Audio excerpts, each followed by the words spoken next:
अस्सलाम वालेकुम। आप फेस टू फेस देख रहे हैं, मैं हूं मोहम्मद अकबर बाजवा। इलेक्शंस के बाद बड़ी दिलचस्प सूरत हाल पैदा हुई है और वो दो तरह के मामला हैं उनके अंदर। एक मामला ये है कि जिनके पास मैंडेट नहीं था, जो सबसे बड़ी जमात नहीं थे, उन्होंने विक्ट्री स्पीच कर दी और उन्होंने गवर्नमेंट फॉर्मेशन का ऐलान कर दिया और कहा कि सब आएँ और मिलकर हुकूमत बनाते हैं। ये बात सबको मालूम है कि सबसे बड़ी तादाद में जो आज़ाद उम्मीदवार जीते, जो PTI बैक्ड उम्मीदवार थे, यहाँ पर जानबूझकर एक कन्फ्यूजन फैलाने की ये कोशिश की जा रही है कि ये आज़ाद हैसियत में जीते। ये सब जानते हैं कि पाकिस्तान तहरीक इंसाफ का टिकट उनके पास था। उसकी बाबत अर्ज सिर्फ इतनी कर दूं कि जब कागजात नामजदगी, नॉमिनेशन पेपर्स फाइल किए गए, तो उसमें वाबस्तगी लिखनी होती है कि आपका ताल्लुक किस जमात से है, तो वहां पे उन्होंने तहरीक इंसाफ लिखा। उसके बाद आपको याद करा दूं कि जब बल्लेबाज वाला मामला आया कि वो पाकिस्तान तहरीक इंसाफ नजरियाती, जिसका निशान बल्लेबाज था, चूंकि बल्ला छीन लिया गया था, तो कहा गया कि जनाब तमाम उम्मीदवार जो हैं वो बल्लेबाज के निशान से भी हम लड़ सकते हैं।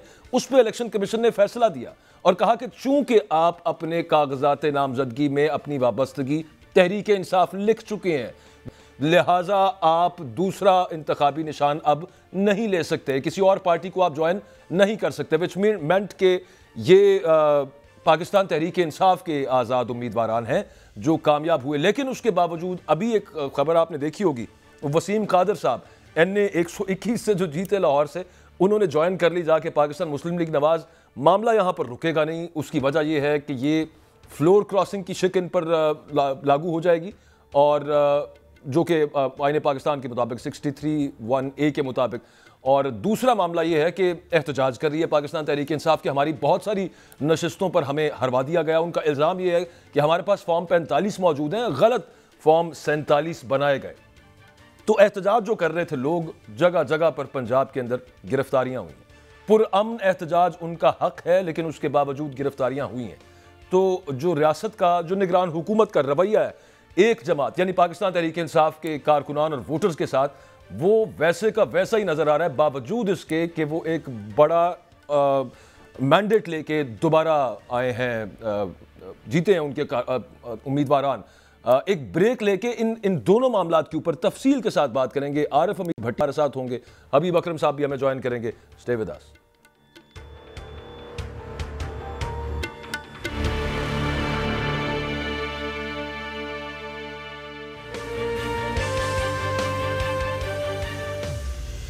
हमारे साथ हबीब अकरम साहब मौजूद हैं। बहुत शुक्रिया सर, आपने वक्त दिया है। आज आपने देखा होगा कि मुख्तलिफ शहरों के अंदर पाकिस्तान तहरीक इंसाफ मुजाहरे कर रही थी इस वजह से कि उनका ये दावा है कि हमारे रिजल्ट्स तब्दील किए गए, धांधली हुई उनके साथ। और वो जो एहतजाज, पुरअमन एहतजाज कर रहे थे, उनको भी गिरफ्तार किया जगह जगह पर पुलिस ने। लाहौर में हमने ये देखा कि खवातीन को गाड़ियों से निकाल लिया गया और जिन्होंने PTI का झंडा लगाया था गाड़ी के ऊपर, और पूरी फैमिलीज को पुलिस ले गई। अभी तक पर्चे तो सामने नहीं आए, एक गालिबन 144 के तहत इनको गिरफ्तार किया गया। लेकिन जो रवैया नजर आ रहा है हबीब साहब, अभी तक एक नया मैंडेट ले लिया इमरान खान ने, तहरीक इंसाफ ने, लेकिन रियासत का, निगरान हुकूमत का जो रवैया है वो यूं है जैसे अभी नौमई किया है इन तमाम लोगों ने जो एहतजाज कर रहे हैं इलेक्शंस के रिजल्ट्स के खिलाफ। तो ये तब्दील नहीं हुआ या होना भी नहीं आगे? आपका क्या ख्याल है ये रवैया जो रियासत का है? अकबर बाजवा साहब, एक तो ये है कि ये जो हमारी निगरान हुकूमतें हैं, ये दरअसल पाकिस्तान मुस्लिम लीग की कॉन्टिन्यूएशन। ये जो PDM की गवर्नमेंट आई थी अप्रैल 2022 में, और उसके बाद ये फिर 23 में खत्म हुई अगस्त में, तो उसके बाद जो ये हुकूमतें बनी हैं, ये मुसलसल कॉन्टिन्यूएशन है PDM की गवर्नमेंट। और इसी तरह अगर आप पंजाब की गवर्नमेंट की बात करें तो मोहसिन नकवी साहब कभी भी अपनी हमदर्दियां नहीं छुपाते। और हालत ये है कि अभी जब इलेक्शन जीतने के बाद, यानी सो कॉल्ड, जो उन्होंने कहा कि हम सबसे बड़ी पार्टी बन के उभरे पाकिस्तान मुस्लिम लीग नून वालों ने, तो आप देखिए कि जो शहबाज शरीफ साहब और इसाक डार साहब सबसे पहले किससे मिलने गए, वो अपनी हुकूमत के बारे में मुशावरत करने के लिए जनाब मोहसिन साहब के घर से। बिल्कुल। तो जब और ऐसी अंडरस्टैंडिंग हो, तो ये कहना कि जो निगरान हुकूमत है ये कुछ बेहतर करेगी, तो डेफिनेटली नहीं। और निगरान हुकूमत जो इस वक्त कर रही है वो बुनियादी तौर पर अवामी मैंडेट की तौहीन है। इसे कम से कम लफ्जों में ये कहा जा सकता है। देखिए, जहां पे पुरअमन मुजाहरा है, ये पाकिस्तान के दस्तूर का दिया हुआ हक है, लेकिन आप इस तरह करें कि, और एक तो इलेक्शन के बारे में बहुत बड़े बड़े सवालिया निशान हों, और जब वो पार्टी अगर एहतजाज करने, और आज भी पाकिस्तान की वो सबसे बड़ी पार्टी है, यानी अगर आप देख लीजिए तो किसी भी एक हद से ज्यादा और किसी भी एक जमात से ज्यादा वोट उसके। तो जब आप इतने बड़े मैंडेट की हामिल जमात के लोगों के साथ ये सलूक करें, खासतौर पर जब वो इलेक्शन के हवाले से सवालिया निशान या उठा रहे हों और अपना सवाल लेकर वो सड़क पर आए, तो मेरा ख्याल है कि निहायत गैर जमहूरी रवैया है। और जिस तरह इलेक्शन ने मजमूई तौर पर पाकिस्तान का इमेज टार्निश किया है पूरी दुनिया में, ये रवैया पाकिस्तान को मजीद नुकसान पहुंचाएगा। और मैं समझता हूँ कि ये जो हमारी निगरान हुकूमतें, इन्हें खुद ख्याल करना चाहिए कि वो किसी मैंडेट की हामिल नहीं रही, क्योंकि नया इलेक्शन हो चुका है और नया मैंडेट वजूद में आया है।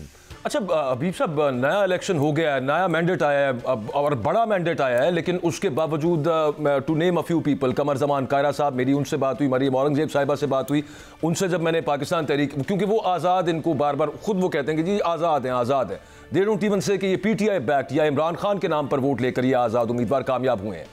उसमें एक चीज़ वो अभी भी ऐड करते हैं और वो ये कहते हैं कि इनसे करेंगे बात, इनको अपने साथ भी मिलाने की कोशिश करेंगे, हमारी तो कोशिश है कि सारे हमारे साथ आ जाएं, लेकिन इमरान खान और वो लोग जो 9 मई में मुलव्वस हैं, वो एक तरह से उसको अभी तक उन्होंने बीच में डाला हुआ है। और नाम तो नवाज शरीफ साहब ने भी नहीं लिया इमरान खान का, इतनी कम अज़ कम वैसे उनको स्टेट्समैनशिप दिखा देनी चाहिए थी। वैसे उन्होंने कहा मैं इनके मैंडेट का एहतराम करता हूँ, लेकिन आज़ाद ही गर्दान गए उनको, हालांकि वो बड़ी अच्छी तरह से जानते हैं कि इमरान खान के नाम पर वोट ना होता, तहरीक इंसाफ का वोट ना होता, तो ये आज़ाद कामयाब ना होते। देखिए, ये तो पूरे पाकिस्तान का मैंडेट, पूरे पाकिस्तान को पता है कि ये मैंडेट जो है वो किसका है और किसका। अब इस बात को झुटलाया कितनी देर के लिए जा सकता है कि ये मैंडेट इमरान खान का नहीं था। आप देखिए कि एक ही हलके में 4-4 आज़ाद उम्मीदवार खड़े हैं, लेकिन सिर्फ वो आज़ाद उम्मीदवार जीता है जिसका वेबसाइट पर नाम था या जिसके बारे में ये लोगों को बताया गया था कि ये पाकिस्तान तहरीक इंसाफ से मुंसलिक है या इमरान खान से मुंसलिक है। और उन्होंने जिस तरह तकरीरें की, अब तो ये बात बिल्कुल झुटलाने वाली है। ये तकरीबन वही रवैया है जो जुल्फकार अली भुट्टो साहब ने 1970 के इलेक्शन में मशरकी पाकिस्तान के मैंडेट के हवाले से इख्तियार किया था। अब इस तरह का उन्होंने भी कहा था कि जनाब हम आपके मैंडेट को इस तरह तस्लीम नहीं करेंगे, पहले आप हमारे मैंडेट को तस्लीम करें। तो जब आप इस तरह की बात करेंगे तो डेफिनेटली फिर सूरत हाल के नताइज अच्छे नहीं होंगे। मेरा ख्याल ये है कि सबसे पहले तो एक इस बात का फैसला होना चाहिए कि ये जो नशिस्तों की तकसीम इलेक्शन कमीशन ने की है, क्या ये वोटों के मुताबिक है भी या नहीं। जब तक वोटों के मुताबिक तमाम नशिस्तों की तकसीम नहीं होगी, उसके बाद ये जो इस वक्त आपको कह रहे हैं कि ये लोग जनाब ऐसे नहीं है और वैसे नहीं है, इनके हाथ में वो नशिस्तें हैं जिनके ऊपर सवालिया निशान है। इस वक्त आप देख लीजिए ख्वाजा आसिफ की नशिस्त, इस वक्त उसके ऊपर सवालिया निशान है। जनाब यूसुफ रजा गिलानी की नशिस्त इस वक्त फंसी हुई है, और साहब की नशिस्त जो है वो फंसी हुई है, खुद नवाज शरीफ साहब की नशिस्तों के ऊपर एतराजात हैं। तो अब आप जरा तसव्वुर कीजिए ना कि जब ये इनका जो मैंडेट है वो, तो उसके बारे में आप क्या कह सकते हैं। यानी आप जरा तसव्वुर कीजिए कि मुतय्यन तौर पे वो सारी नशिस्तों के ऊपर बात हो रही है जो जिनके फॉर्म 47 फॉर्म 45 से इतनी बात आगे नहीं बढ़ेगी। मैं समझता हूँ कि पाकिस्तान का, देखिए ये पाकिस्तान इस वक्त अभी से वही बात आगे बढ़ने की तरफ ही मैं एक्चुअली वही आपसे पूछना चाह रहा था कि सबको पता भी है कि इतनी बड़ी तादाद में जिनको ये आज़ाद कह रहे हैं या चलें हम तहरीक इंसाफ ही कहते हैं, ये जो PTI के उम्मीदवार जीते हैं, इनसे बात किए बगैर, इनके लीडर से बात किए बगैर, इस पार्टी से बात किए बगैर निज़ाम नहीं चल सकता। किस तरह से आगे बढ़ेंगे हम? क्या यहीं पे फंसे रहना है उसी पुराने मामले के अंदर? ठीक है, अदालतों के अंदर उस पर एडजुडिकेशन हो कि 9 मई में कौन मुलव्वस था, वो क्या वो प्री प्लान था, वो जो भी है वो अदालतें बताएंगी, लेकिन उसके अलावा वहीं पे फंस के रह जाए नए इलेक्शन के बाद और फिर भी बात ना करना, आपको लगता है, मुझे तो ऐसे लग रहा है जैसे अभी तक कोई इरादा नहीं किसी का भी इमरान खान से बात करने का। देखिए, पहले तो ये देखना है कि क्या इमरान खान का इरादा है किसी से बात करने का। अच्छी बात, अच्छा सवाल। मसला ये है कि की पार्टी, बड़े मैंडेट की पार्टी बात करना चाहे तो करती है, छोटे मैंडेट की पार्टियां, उनके पास बात करने की सलाहियत कितनी होती है। यानी इस वक्त जहां बड़ा मैंडेट है वो चाहेगी तो बात कर लेगी, क्योंकि इस वक्त अब तक अगर आप देखें तो तहरीक इंसाफ का तो मौक़िफ़ ही डिफरेंट है। वो कहते हैं कि जनाब जब तक इलेक्शन का फैसला नहीं होता उस वक्त तक हम आगे बात नहीं करेंगे।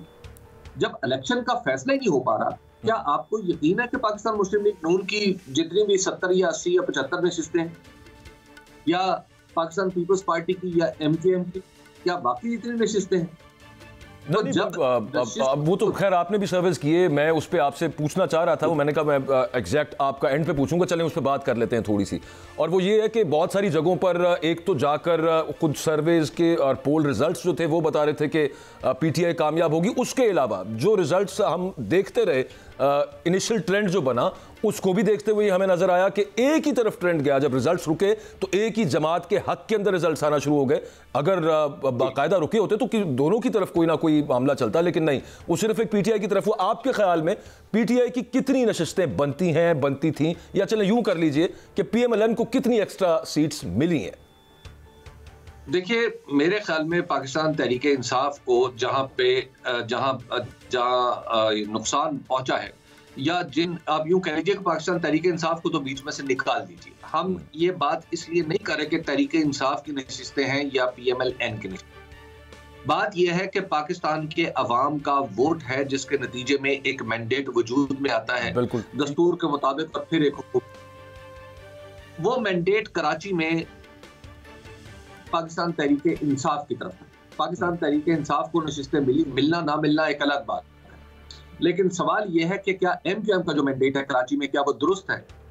हमें अचानक पता चलता है कि अभी रिजल्ट्स भी नहीं आए और मुस्तफा कमाल साहब आके बता देते हैं कि जनाब हमारे पास, हम तो जीत गए। ये कैसे मुमकिन हुआ? आखिर उनके पास ऐसी क्या इंफॉर्मेशन थी जो हमारे पास नहीं थी, या पूरे पाकिस्तान के अंदर जो मीडिया था उसके पास नहीं थी, पूरे पाकिस्तान के सियासी स्ट्रक्चर में नहीं थी? आखिर वो इंफॉर्मेशन उनके पास क्या थी? इसी तरह नवाज शरीफ साहब 70-72 सीटों के ऊपर तशरीफ ले आते हैं और उनके भी नताइज जो है वो बाद में नजर आते हैं, मुकम्मल नताइज बाद में होते हैं। आखिर वो उनकी स्पीच, वो विक्ट्री स्पीच क्यों थी? एक छोटे मैंडेट की हामिल जमात किस तरह कह सकती है कि हम हुकूमत बनाएंगे?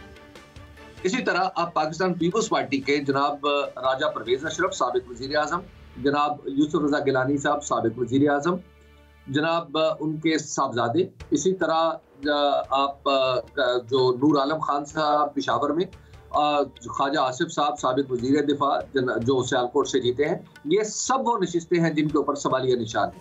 जब तक आप इनका हमें तो अब तक पता ही नहीं है कि इनका फॉर्म 47 बना कैसे है। देखिए, मराहिल है। इलेक्शन जो है वो शफाफ इसलिए नहीं होता कि इलेक्शन कमीशन बैठ के या आरओ बंद कमरे में बैठ के फॉर्म 47 पे साइन कर दे और नताइज जारी कर दे।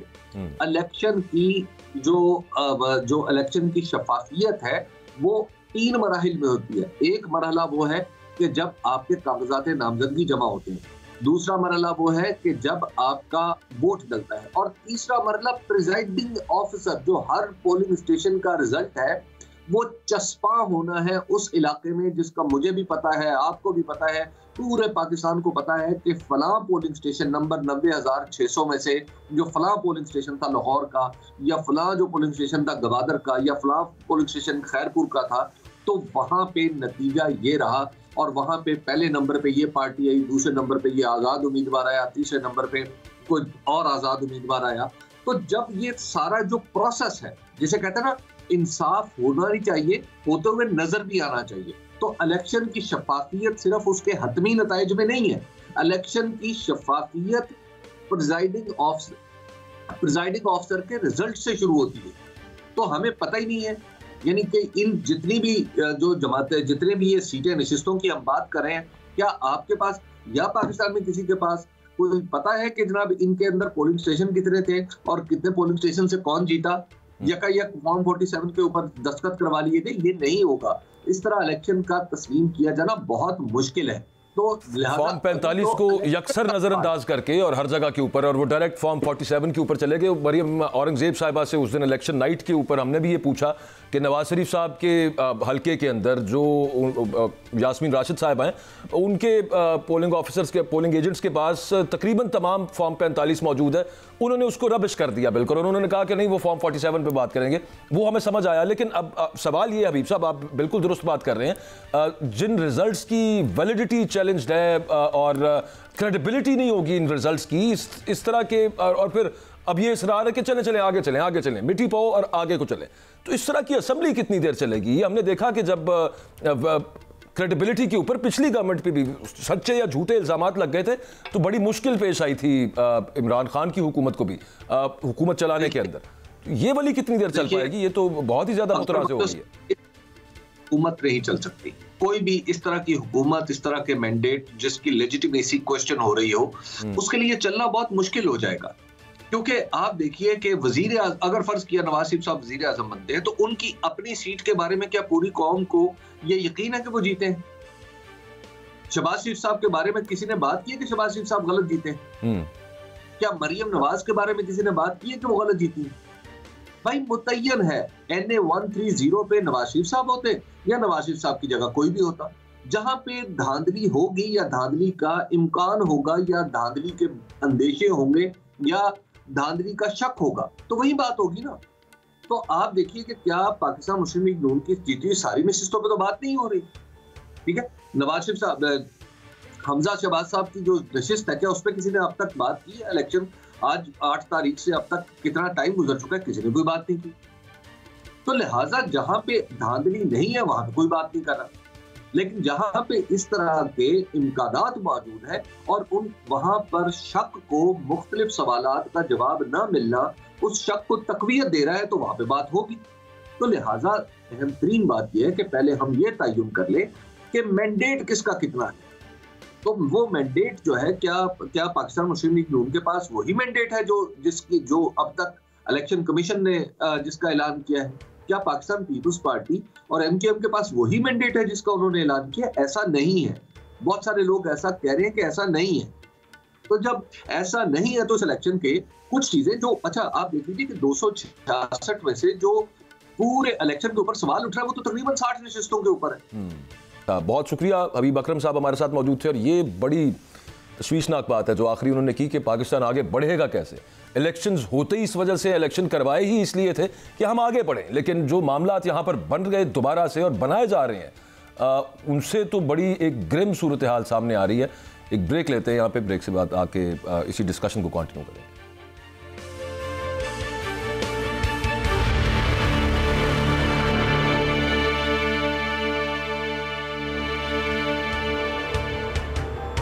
Welcome back. आरिफ हमीद भट्टी साहब हमारे साथ मौजूद हैं। थैंक यू भट्टी साहब वक्त देने के लिए। अभी तो अदालतों ने ये मामला तय करना है कि ये जो आज़ाद उम्मीदवार कामयाब हुए हैं ये तहरीक इंसाफ ज्वाइन करेंगे, क्योंकि इनके नॉमिनेशन पेपर के ऊपर इनकी वाबस्तगी तहरीक इंसाफ से लिखी हुई है। उससे ही पहले ये NA 121 के वसीम कादिर साहब जिन्होंने रुहेल असगर साहब को हराया वो नून लीग में चले गए। इतनी जल्दी ये क्या मामला हुआ सर? बिस्मिल्लाहिर्रहमानिर्रहीम। देखें, हमारी इतलात के मुताबिक इन्हें 2 दिन पहले घर से लापता थे और इनके घर वाले इनको तलाश करते रहे। गो कि ये पहले भी नून लीग में रहे हैं, लेकिन इन्हें रात 11 बजे के करीब 2 दिन पहले इन्हें ले जाया गया। अब अपने दोस्तों के साथ गए, सैर करने गए, किसके साथ गए ये तो मुझे नहीं पता, और अचानक आज मरियम नवाज साहिबा के पास हुए। तो मुझे ये बताएं, ये मौजूदा मुस्लिम लीग नून वो मिसाक जमहूरियत की बात करती थी, असूलों की बात करते हैं, अल्लाह और अल्लाह के रसूल की आयतें और हदीसें बताते हैं। मैं एक शख्स ऐसे को जानता हूँ, एक ऐसे शख्स को जो बेकारी है, वो उसको पता चल जाए ना, वो भीख मांगता नहीं, उसको वो लोग दे जाते हैं। मजदूर शख्स है कि किसी ने जालसाजी से पैसे कमाया, चोर डाकू के पैसे वो नहीं लेता। सही। तो कितनी बदकिस्मती है कि इस मुल्क में बेकारी भी चोरों और डाकुओं का माल नहीं लेते, कि ये किसी की हक तलफी है। और आप एक बड़ी जमात हो के ऐसी सीटें ले लें जो जालसाजी से छीनी हो या दबाव डाल के, ये अखलाकी दिवालियापन की निशानी है। अकबर ये अखलाकी दिवालियापन की निशानी है कि बेकारी भी भीख नहीं लेता, उसे पता चल जाए ये किसी हकदार का हक मार के मुझे दिया गया है। भट्टी साहब, ये ना एक चीज जहन में नहीं आती, मतलब अब मुझे अभी तक यकीन नहीं हो रहा, मानने में नहीं आ रहा, PMLN का ये हाल हो गया है अब सर, कि मतलब इतनी बड़ी जमात कहलवाने वाली जमात वो यहां तक पहुंच गई है कि अपने सबसे बड़े राइवल के बंदे, और अभी इन पे डिफेक्शन क्लॉज लग सकती है इन लोगों के ऊपर, लेकिन इतनी उनको जल्दी पड़ी हुई है और इस तरह की मामलात की जैसे कोई क्लास नहीं लग सकती। नून लीग आइन और कानून से बाला है। इस जमात को 8 फरवरी को इलेक्शन हार जाए, बादिउल नजर में जो नतायज आए थे, और 9 को उसको कामयाब करार दिया जाए। इलेक्शन डे पे आप वोटों पे हार जाए, नतायज पे आप जीत जाएं। डू यू थिंक ये कभी हुआ? मैंने तो सिर्फ पाकिस्तान में अपने जितने भी इलेक्शन कवर किए हैं, एक आदमी था, मैं जानता हूं 2002 के इलेक्शन में उन्होंने रात 11:30 बजे कहा कि मैं लूज कर गया हूं और अगले दिन अखबारात में वो जीते हुए थे। उसके बाद अब हुआ है। अब मुझे बताएं, ये इमरान खान पर कैसे तनकीद करेंगे? ये इमरान खान को खुदा ना खास्ता, अल्लाह माफ करे, दहशतगर्द कहते हैं, फितना कहते हैं, बुरा कहते हैं, और उसी के नाम से लिए हुए वोट। इस वसीम कादर को मोहल्ले में नहीं कोई जानता, उसी के नाम पे लिए हुए वोट वाले बंदे को 2 दिन को घर से लापता होता है और वो बरामद होता है मोहतरमा मरियम नवाज साहिबा के साथ खड़ा हुआ। तो मुझे बताएं, कोई अखलाकी जवाज रह गया? अब ये मिसाक जमहूरियत की बात कर सकते हैं, ये असूलों की बात कर सकते हैं, ये आइन की बात कर सकते हैं। अभी तो भाई पंजाबी च कहते हैं ना, मेहंदी का रंग भी नहीं सुखिया। अभी तो उसका रिजल्ट कल आया, आज आपने ले लिया, कैसे? हमें ये भी तो तरीका बताए ना।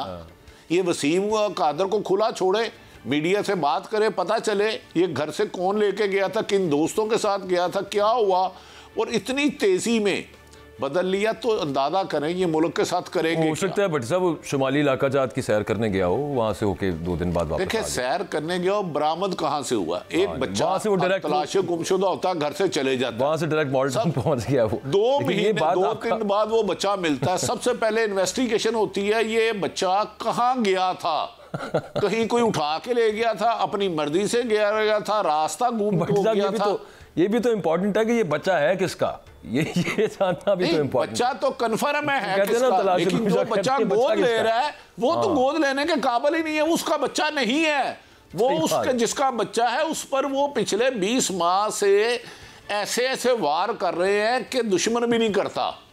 तो मेरी समझ से बाहर है कि इमरान खान इतना नापसंदीदा, उसके नाम पे वोट लेने वाले को साथ खड़े करते हैं। यार पंजाबी में कहते हैं ना, कोई शर्म कोई हया, वो भी होनी चाहिए वैसे, लेकिन हाँ खैर वो कौन सी बाजार में बिकती है। सही बात है। अच्छा, आज जो एहतजाज कर रहे थे लोग इस चीज के खिलाफ, ये तो चले कामयाब हुआ, ये अच्छा कामयाब हो गए, वहां पे चला गया। बहुत सारे ऐसे हैं, हमने तो 2-3 दिन हम यही डिस्कस करते रहे भट्टी साहब। अब तो पीटीआई खैर अदालतों में भी गई हुई है, एहतजाज भी कर रही है। 50-60 के करीब नशिस्तें हैं जहां पे लोग बड़ी लीड से आगे थे। उसके बाद रिजल्ट आपके सामने था, वो सब लेट हुआ और उसके बाद वो नून लीग के हक में वो कुर्रे निकलना शुरू हो गए।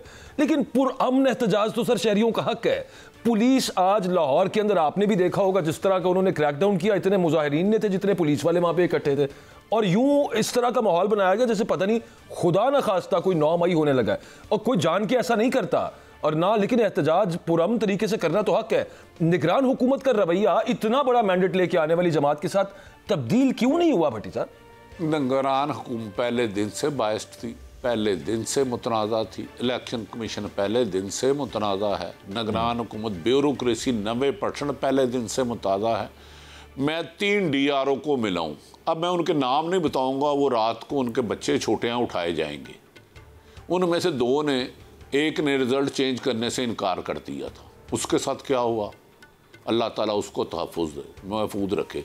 रह गई बात, क्या खुद मुस्लिम लीग ने सारी उम्र पुरअमन एहतजाज नहीं किया? क्या पीपल्स पार्टी ने नहीं किया? क्या क्यों हमने नहीं किया? बिल्कुल। कौन सी सियासी जमात है जो पुरअमन एहतजाज नहीं करती? और पुरअमन एहतजाज जमहूरियत का हुस्न कहलाता है। लेकिन जहां मुल्क में आइन शिकनी मामूल हो जाए, अदालतों की हुक्म अदूली मामूल हो जाए, वो इलेक्शन कमीशन जो एक जमात का इंट्रा पार्टी इलेक्शन जाती ना माने और करोड़ों लोगों के वोट मुबैना तौर पर चोरी हो जाएं और एक लफ्ज ना बोले, उस मुल्क में आप इंसाफ की तवक्को कर रहे हैं?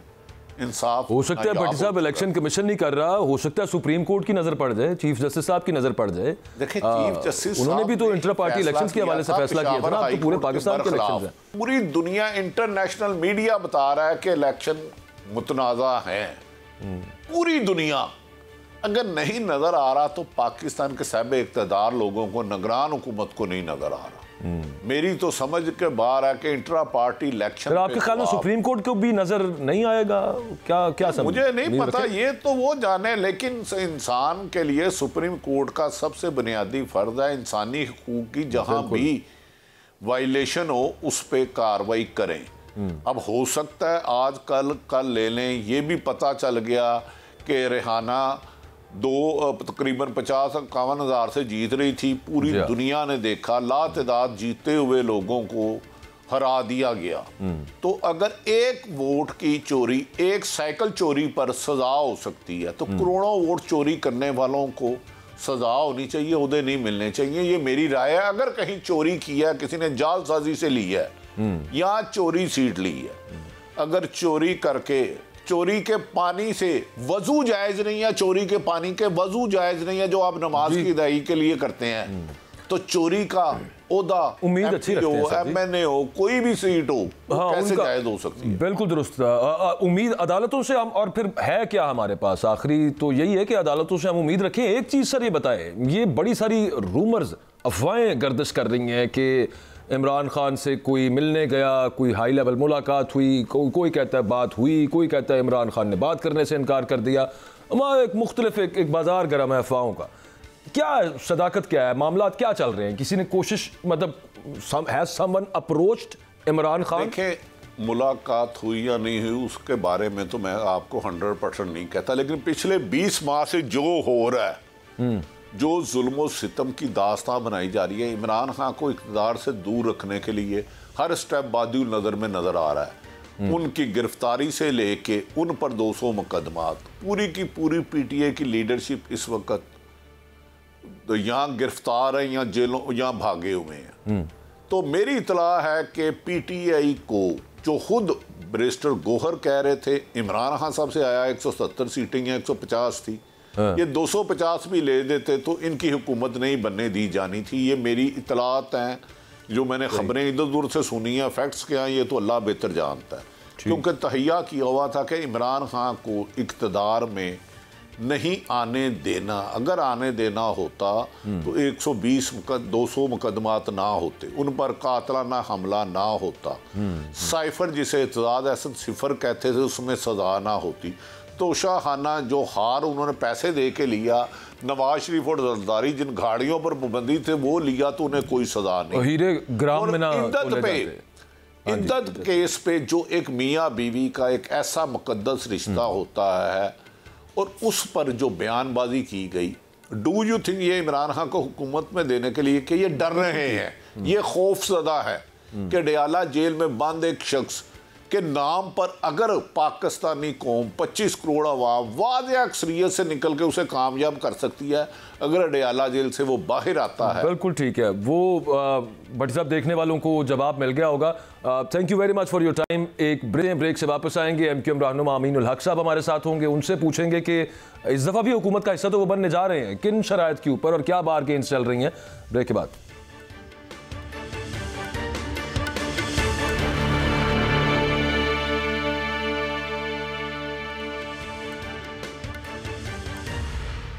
एमक्यूएम रहनुमा हैदर अब्बास रिजवी साहब हमारे साथ मौजूद हैं। बहुत शुक्रिया सर, आपने वक्त दिया। नाउ दिस इज, ये अब कंफर्म हो चुका है कि एमक्यूएम आइंदा बनने वाले हुकूमती इत्तेहाद का हिस्सा होगी। जो राबता हुआ मुस्लिम लीग नून के साथ, सुनने में यूं आया कि बड़ी कोई हार्ड बार्गेन कर रही है एमक्यूएम, इस पर कुछ क्लैरिटी देंगे हमें?